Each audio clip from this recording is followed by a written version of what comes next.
Hello, I'm Troy Culver, and I want to help you learn how to confront other people. Confronting someone is a very difficult task.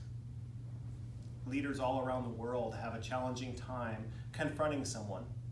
You see, that might bring fear, trepidation, angst, worry, anxiety, and they may even push it off and hope the problem goes away, which it doesn't, it just gets bigger. So I want to show you some very simple steps that you can take away today and to put into action and learn how to confront somebody in your organization and make it a positive impact in their life. The first thing that you need to consider is your attitude. Attitude's everything. You need to go into confronting someone with an issue or a behavioral problem with the attitude, how can I help them? How can I develop them? How can I inspire them? How can I make them better? You know what? They're going to know your attitude, not by what you say, but by the tonation of your voice and your body language. You see, most communication, 93% in fact, is done through nonverbals. So they're going to pick up on your attitude whether you say it or not. They're going to know your intent. So make sure you are fully intentionally going in there with the right attitude to develop and to help that person get through this issue and become better. The next thing is timeliness. Think about kids and think about, you see parents talk about, you need to put your toys away on the count of 3. 1, 2, what comes after 2? 2.5, what comes after 2.5? 2 3/4. When does a child actually put away their toy? When you get to 3. Why? Because you've allowed that to happen up until the count of 3. So the quicker you can deal with an issue, the less it will become an issue, and the better you'll get at confronting the issue. The next thing is you need to be positive when you go into the conversation. We've all heard about the sandwich approach, positive, negative, positive. It's very important. And the reason why it's very important is it creates an atmosphere to where that individual is going to receive what you're going to say better. It's going to break down the walls and the barriers of them being on the receiving end of the stick and allow them to engage in the conversation. So let them know what they do good. Let them know what they are doing good. Let them know how you value them as part of your team and in part of the organization. Start with positive. The next thing is you want to outline what happened.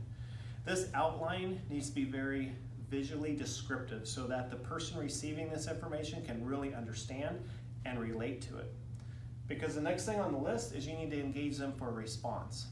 So if you have went in with the right attitude, you've been timely in confronting them, and you've been very positive, you've done a very good job outlining what they did and the why, then the next thing here is they're going to respond and engage, and they're going to let you know that they do understand, or maybe whatever they did from their viewpoint. So then we move over here to relate.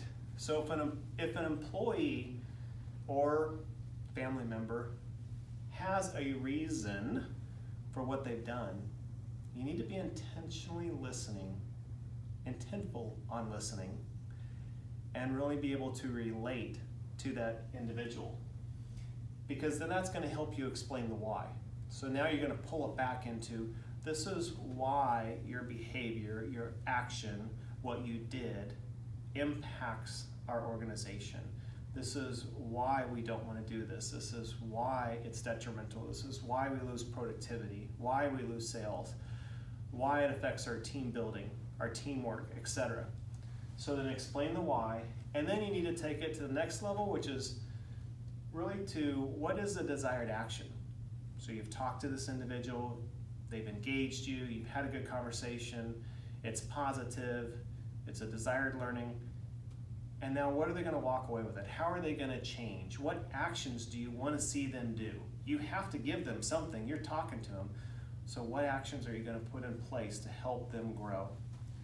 Then the next, before you wrap everything up, you're going to again explain the positives and let them know how much you appreciate them. Let them know how much you appreciated this conversation and the transparency and openness and just the feeling that you're going to grow together, you're going to support them and help them get through this. And in the end, they have to walk away with this not feeling like this is a stick over my head.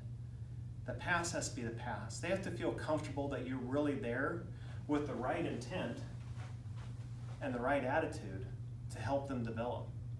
Because if there's a disconnect between the attitude and letting the past be the past, everything you just did was in vain or listless.